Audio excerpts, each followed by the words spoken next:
Digestion and absorption of carbohydrate. Digestion and absorption of carbohydrate का मतलब क्या हुआ कि हमारे बॉडी में कार्बोहाइड्रेट का कैसे डाइजेशन होता है एंड कैसे उसका एब्जॉर्प्शन होता है। तो हम लोग स्टार्टिंग से देखते हैं कि सबसे पहले जो कॉम्प्लेक्स कार्बोहाइड्रेट है या आपका पॉलीसेक्राइड्स है, शुगर्स है, स्टार्च है, वो किसके थ्रू हम लोग लेते हैं? माउथ। अब ये माउथ में आया, माउथ के अंदर सलाइवा प्रेजेंट है, सलाइवा के अंदर सलाइवरी ग्लैंड, उसके अंदर सलाइवरी एमाइलेज है। ये क्या कर रहा है? कार्बोहाइड्रेट को 10% माउथ के अंदर डाइजेशन हो गया।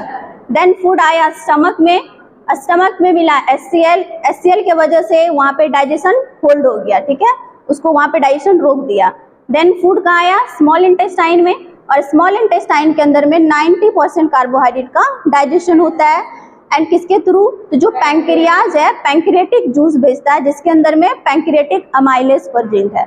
अब ये पैंक्रियाज क्या क्या? पैंक्रियाटिक अमाइलेज के थ्रू पॉलीसेक्राइड्स को यानी कॉम्प्लेक्स कार्बोहाइड्रेट को डाइसेक्राइड में चेंज कर दिया, ठीक है। अब डाइसेक्राइड्स का जो टाइप है maltose, sucrose and lactose. Again ये क्या होगा कि हमारे ग्लूकोज के फॉर्म में चेंज होगा, किसके हेल्प से? तो जो स्मॉल इंटेस्टाइन है, स्मॉल इंटेस्टाइन के अंदर में जो माइक्रोविलाई है उसके अंदर में ब्रश बॉर्डर एंजाइम प्रेजेंट है। अब ब्रश बॉर्डर एंजाइम क्या है? तो माल्टेज, सुक्रेज एंड लैक्टेज। नाम से ही पता चल रहा है, जिसको डाइजेस्ट कर रहा है उसके नाम से एंजाइम्स का भी नाम है। तो माल्टोज को माल्टेज क्या किया? ग्लूकोज प्लस ग्लूकोज में कन्वर्ट किया। सुक्रोज को सुक्रेज क्या किया? ग्लूकोज प्लस फ्रुक्टोज में चेंज किया।